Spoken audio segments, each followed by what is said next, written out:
George McKnight produced TV programs for Shaw Community Cable in Port Alberni from 1985 to 1998. As It Was and the Way It Was documented a range of topics and people relevant to the history and culture of the Alberni Valley. Thanks to funding from BC 150, celebrating influential women, seniors, and elders, approximately 50 of the original tapes have been digitized and cataloged and are now available for research at the Alberni Valley Museum. George McKnight's programs ensured that local stories will not be lost, providing a legacy of local history.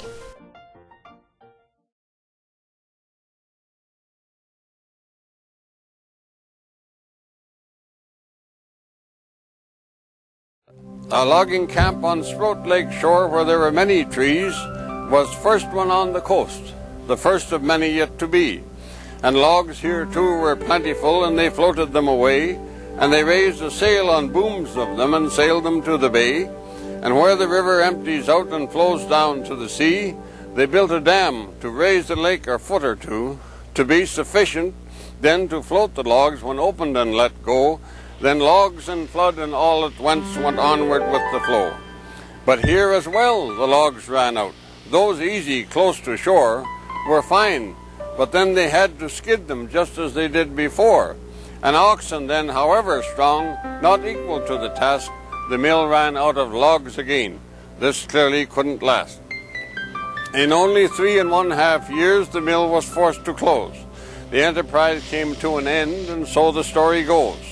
The sawmill, first in all the land to deal in export trade, and even though it failed, important history was made.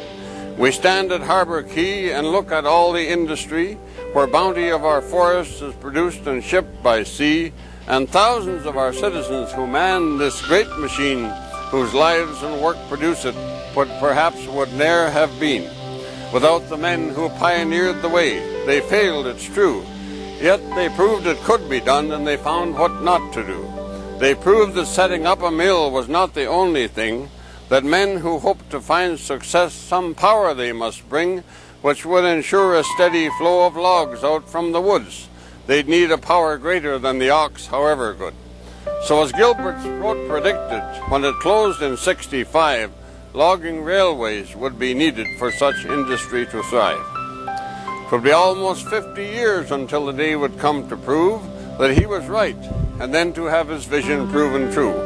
For on a day in 1912, a day to be recalled, the two-spot owned by Weiss pulled out the first big load of logs.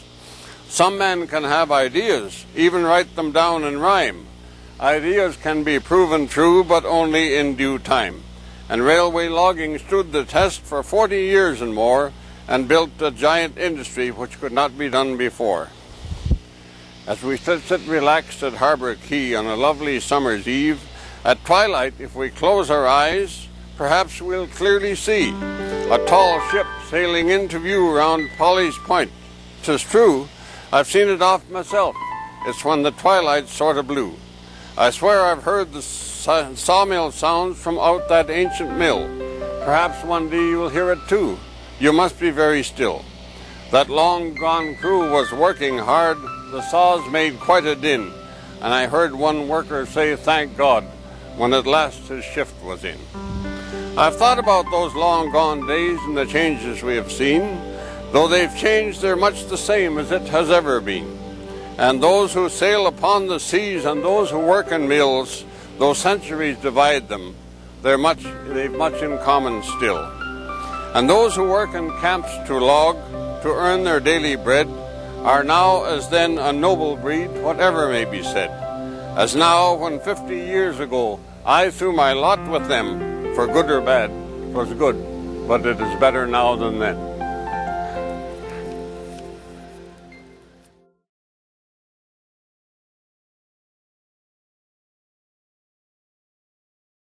Some of the earlier copies of the As It Was program are also held by the BC Archives Moving Images Collection.